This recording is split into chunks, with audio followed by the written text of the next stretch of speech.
ढोरं बी किती खातात काय माहित. ए चाल की लवकर. एवढं झांबल्यावानी असतं का?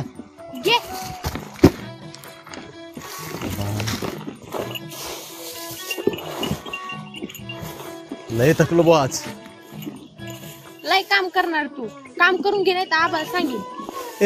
हे समद काम कोण केलं? मीच केलं की. आता थांब जरा 10 मिनिटं. लय थकलो बाबा. शेतीची काम म्हटलं की लय बेकार आहे. थांब अजून 10 मिनिटं आता. बरं थांब.